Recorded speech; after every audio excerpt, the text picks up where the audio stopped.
할렐루야. 예수님의 이름으로 축복합니다. 주님의 평안과 사랑이 개인의 삶 속에서 늘 충만하기를 바랍니다. 나는 구원을 받았는가? 나는 구원의 확신을 가지고 있는가? 우리가 지금까지 살펴보듯이 구원은 과거적 구원, 현재적 구원, 미래적 구원이 있다고 말씀드렸습니다. 과거적 구원은 나는 이미 구원을 받았습니다. 그 예로 소명, 중생, 회심, 연합, 칭의, 양자였습니다. 그리고 현재적 구원은 나는 지금 구원을 받아가고 있습니다. 성화와 견인과 확신을 이야기하는 것이죠. 오늘은 현재적 구원으로 나는 구원의 확신이 있는가에 대해서 살펴보는 시간을 갖도록 하겠습니다. 감리교의 창시자 존 웨슬리가 신대륙 선교사로 가던 중 큰 풍랑을 만나게 됩니다. 그는 그 풍랑의 모습을 보고 큰 두려움으로 벌벌 떨게 됩니다. 그런데 옆에 있던 무리들이 찬송을 하면서 그 얼굴에는 평안이 넘치는 모습을 보고 충격을 받게 됩니다. 그들은 바로 모라비안 교도들인데 구원의 확신이 넘쳐있던 것을 볼 수가 있습니다. 그런데 웨슬리는 선교사로 가면서도 구원의 확신이 없었기 때문에 불안했던 것입니다. 웨슬리는 이후에 구원의 확신 문제로 너무도 고민 가운데 잠겨 있었습니다. 그 영국으로 돌아오게 돼서 모라비안 교도들의 모임에 참여해서 루터의 글을 읽던 중 구원의 확신을 얻게 되면서 그 외에 능력 있는 설교자가 되었습니다. 영국 대각성 역사의 주역으로 쓰임받게 된 것을 볼 수가 있습니다. 이처럼 구원의 확신은 우리의 생활에 있어서 매우 중요한 요소입니다. 그러나 중요성만큼이나 이 구원의 확신이 논란의 여지가 있습니다. 먼저 우리 인간은 절대로 구원에 확신할 수 없다는 카톨릭의 입장입니다. 이들은 신자는 절대로 구원을 확신할 수가 없다. 구원의 확신이 없기 때문에 매일의 삶 가운데 선한 행위를 통해서 힘써서 구원받을 확률을 높여야 된다고 주장합니다. 결국 이것은 선행을 강조하는 행위신앙, 우리의 믿음으로 의롭다는 우리의 전통적인 신앙과 배치되는 것을 볼 수가 있습니다. 또 한 가지는 구원을 확신하지 못하는 사람은 구원을 받지 못한 사람이라고 주장합니다. 종교개혁 당시나 현 시대에도 이런 극단적인 사람들이 있습니다. 길거리에 지나가다 보면은 구원을 몇 시에 언제 정확히 그것을 기억합니다 하면서 구원을 가지고 우리를 미혹하는 무리들을 볼 수가 있습니다. 이단입니다. 이런 사람들은 확실하게 자기 회심을 증명한 사람만 성도로 인정해 주는 걸 볼 수가 있습니다. 그런데 성경은 그렇게 이야기하지 않습니다. 성경은 구원받은 사람 중에는 구원의 확신을 가진 이도 있고 구원의 확신을 갖지 못한 이도 있을 수 있다고 말합니다. 성도라면 당연히 구원의 확신을 가져야 합니다. 하지만 구원의 확신이 없다고 해서 그 사람이 참 신자가 아니라고 말할 수는 없는 것이죠. 구원의 확신에 대한 성경적 가르침은 우리 신앙생활에 있어서 대단히 중요한 요소입니다. 만일 구원의 확신을 할 수 없다고 가르친다면 우린 평생 불안 속에서 떨 수밖에 없을 것입니다. 자유함이 없을 것입니다. 반대로 교회만 다니면 다 구원받는다고 확신한다면 더 큰 문제가 될 것입니다. 자기 확신에 근거해서 구원을 확신하는 것은 구원의 확신이 없는 사람보다 더 큰 문제가 될 수 있기 때문에 그렇습니다. 예수님께서는 구원받지 못했으면서도 받은 줄 확신하는 사람들에게 이렇게 이야기를 하십니다. 마태복음 7장에 그날에 많은 사람이 나더러 이르되 주여 주여 우리가 주의 이름으로 선지자 노릇하며 주의 이름으로 귀신을 쫓아내며 주의 이름으로 많은 권능을 행하지 아니하였나이까 하리니 그때 내가 그들에게 밝히 말하되 내가 너희를 도무지 알지 못하니 불법을 행하는 자들아 내게서 떠나가라 하리라. 구원을 확신하는 사람이라고 해서 다 구원받은 것은 아닙니다. 물론 가장 이상적인 경우는 이 둘이 일치하는 것이지만 그렇지 않을 때도 많습니다. 우리가 어려서 이웃으로부터 또 어머니가 장난삼아서 너는 다리 밑에서 주웠다 이야기를 들을 때가 있습니다. 근데 스쳐 지나가는 이야기지만은 그것이 걸려가지고 자꾸 부모님한테 물어보게 될 때가 많이 있었습니다. 불안합니다. 근데 한 예로 우리가 입양을 통해서 양자가 된 경우에는 가정생활 잘하고 거기에 대해서 의심하지 않습니다. 자연스럽게 그냥 자식이 된 것으로 인정하며 사는 것을 볼 수가 있습니다. 이처럼 구원받은 사실과 구원에 대한 확신은 일치하지 않은 경우가 있을 수 있는 것이죠. 구원의 확신은 서로 별개의 문제입니다. 하지만 구원의 확신이 없는 사람과 구원의 확신이 있는 사람 중 자신이 구원받았다는 사실을 확실하게 아는 사람이 행복한 믿음의 삶을 살 수가 있는 것이죠. 그러나 정말 불행한 사람은 구원의 확신이 없는 사람이 아니라 구원을 받지 못했는데도 불구하고 스스로 구원받았다고 확신하는 사람일 것입니다. 왜 우리는 그토록 구원받았음을 확신하는 것일까요? 구원의 확신은 내세뿐 아니라 현재의 신앙생활에서 중요한 것이기 때문에 그렇습니다. 죄사함과 구원받았음을 확신하게 되면 삶의 기쁨과 감사가 솟아나서 어떠한 환경 가운데서도 만족하면서 하나님을 찬양할 것입니다. 하지만 오늘날 성도들이 신자인지 아닌지 구별이 가지 않을 정도로 살아가는 이유는 그들 안에 이런 구원의 확신이 없기 때문에 그렇습니다. 그래서 이에 대한 문제의식을 느낀 선교 단체들이 제자 훈련 과정에서 구원의 확신을 제일 먼저 가르친다고 합니다.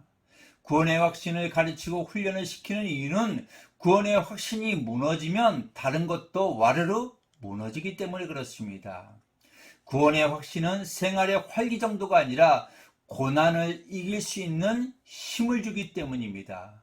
구원을 확신하는 성도들은 그 어떤 시련 속에서도 평안을 느낄 수 있습니다. 이 코로나의 어려운 가운데도 앞이 안 보일 때도 하나님의 때를 기다리며 믿음으로 구원의 확신이 있기 때문에 소망 가운데 예수 그리스도를 의지하고 나가는 걸 볼 수가 있습니다.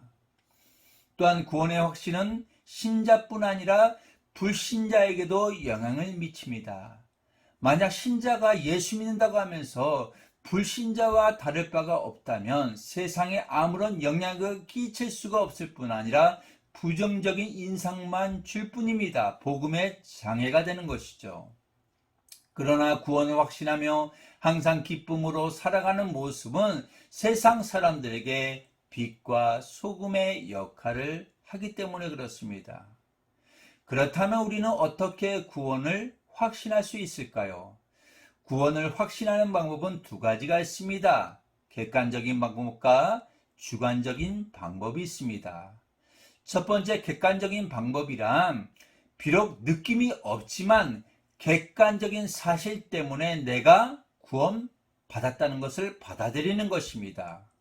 두 번째 주관적인 방법이란 실제적인 체험과 경험을 통해서 구원을 확신하는 것입니다. 한 번은 로이드 존스가 나이 많은 전도자를 병문안 간 적이 있었습니다. 전도자는 구원에 확신이 없어 몹시 불안에 떨고 있었습니다. 로이드 존스가 묻기를 나는 지금까지 내가 전도한 복음을 확신합니다. 그런데 당신이 전했던 복음의 내용을 다 확신한다고 하면서 왜 그렇게 불안에 떨고 있습니까? 이 말은 자기가 전한 내용은 분명히 믿고 있는데 그 믿는다는 것이 지금 그의 마음에 기쁨으로 경험으로 다가오지 않는다는 뜻이죠. 그렇다고 해서 그가 믿지 않는 것이 아닙니다. 복음의 진리를 객관적으로는 확신하지만 주관적 경험으로는 확신하지 못했기 때문에 마음의 기쁨을 누리지 못하는 감정적인 요소일 뿐입니다. 예를 들어서 성경에서 말하는 것이 하나님의 약속이기 때문에 믿는다면 이것은 객관적인 믿음인 것이죠. 우리가 믿어야 되는 것입니다. 아직 자신의 마음에는 어떠한 변화도 있을 수 없지만은 그러나 성경이 이야기하기를 지적 동의와 체험을 동시에 말하고 있습니다. 머리에서 느끼는 것을 가슴이 모를 리가 없기 때문에 그렇습니다. 객관적인 구원의 확신은 주관적인 확신과 손을 잡을 때 비로소 온전한 확신이 되는 것입니다. 또한 우리가 구원의 확신을 살필 때 성경에서뿐 아니라 내 마음속에서 무슨 일이 일어났는지를 확인해 보아야 합니다. 사도 요한은 이 주관적 확신 문제를 세 가지로 말하고 있습니다. 첫째, 믿음이 있는가? 둘째, 형제를 사랑하는가? 셋째, 계명을 순종하는가? 믿음, 사랑, 순종에 따라 진짜와 가짜를 구별하라는 것입니다. 예수를 믿고 나면 자연스럽게 생활의 열매를 맺게 됩니다.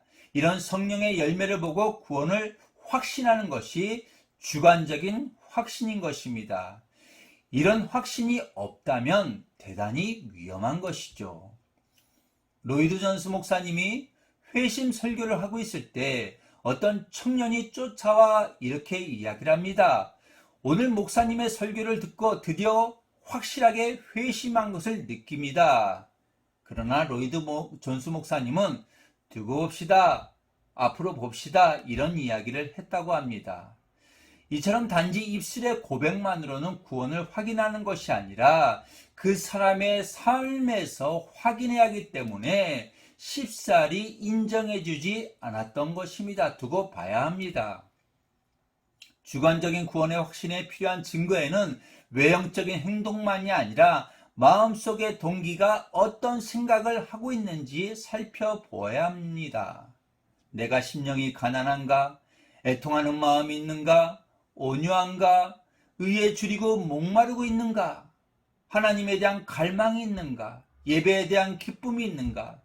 예수님을 믿는다고 하면서 마음에 하나님께 대한 갈망이 전혀 없다면은 그는 자기의 구원을 재검토해 보아야 합니다. 왜냐하면 구원받은 신자의 마음에는 팔복과 같은 마음의 변화가 생기기 때문에 그렇습니다. 하나님께 대한 갈망과 목마름을 느낀다면 구원을 받았다고 확신해도 좋습니다. 지금까지 확신의 주제는 주로 우리 자신 안에서 일어났던 요소를 말씀해 드렸습니다. 그러나 더 중요한 확신이 있습니다. 그것은 바로 성령께서 직접 주시는 확신인 것입니다. 이것을 가리켜 성령님의 직접적인 확신이라고 합니다. 로마서 8장 16절 성령이 친히 우리의 영과 더불어 우리가 하나님의 자녀인 것을 증언하시나니 그러나 이제 이 놀라운 확신은 성령님께서 주도적으로 주시는 것입니다. 그렇기 때문에 이런 확신이야말로 차원이 다른 수준 높은 하나님의 행하시는 선물의 구원의 확신인 것입니다. 나와는 상관이 없는 것입니다.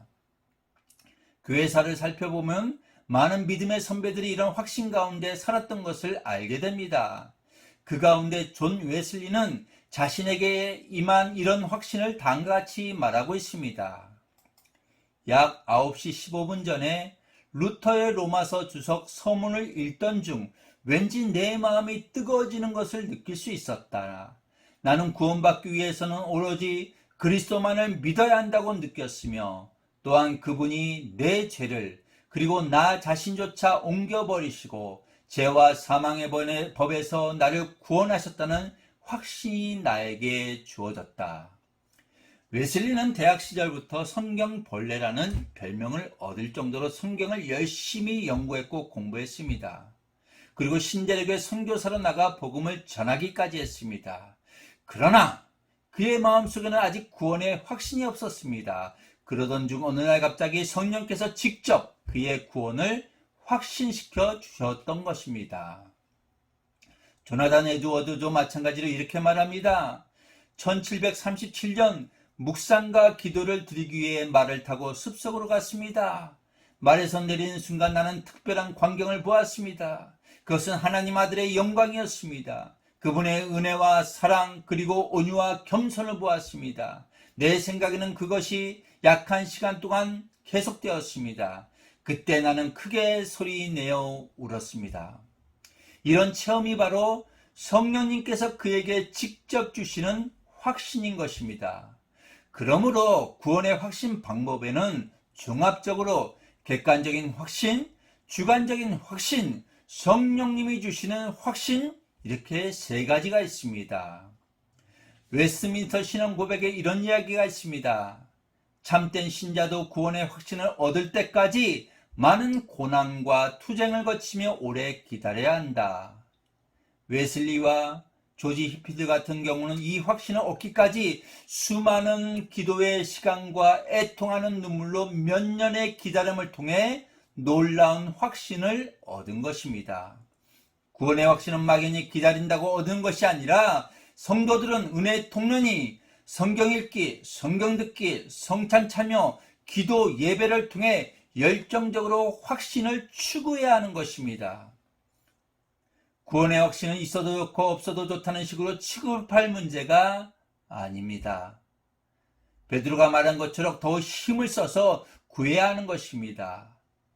확신의 결과에 대해 웨스터민스터 신앙 고백서는 구원의 확신으로 말미암아 그 성령 안에서 마음의 화평과 기쁨으로 또한 하나님께 대한 감사와 사랑으로 충만케 되고 능력 안에서 즐거움으로 순종의 의무를 다하게 되어 이 구원의 확신이 마땅한 열매를 맺어 사람을 방하게 하는 데에서 멀리 떠나게 해준다 라고 말하고 있습니다. 구원의 확신은 한마디로 신자로 하여금 성령의 열매 맺는 풍성한 삶을 살도록 하는 원동력인 것을 볼 수가 있습니다. 오늘날 교회의 문제는 교회 안에 구원의 확신을 누리는 신자들이 줄어든다는 것입니다. 그러다 보니 자연적으로 코로나의 장기화로 인해 침체된 신자들이 양산되는 것입니다. 침체된 교회가 다시 부흥할 때 구원의 확신으로 불타는 신자들이 일어나게 됩니다. 청교도들은 구하라, 찾으라, 두드리라 라는 말씀을 구원의 확신을 얻기까지 구하고 찾고 두드리는 것에 적용했다고 합니다. 우리도 마찬가지로 성경을 통해 자신의 마음과 삶의 변화를 통해 무엇보다 복된 성령님의 증거를 통해 구원을 확신함으로 하나님이 주시는 구원의 풍성함을 감사함으로 기쁨으로 확신을 가지고 나아갈 때 하나님의 놀라운 은혜와 사랑 가운데 복음의 산 증인 자신의 구원의 능력을 많은 영혼들에게 알게 할 것입니다. 그런 은혜가 있기를 예수님의 이름으로 축원드립니다.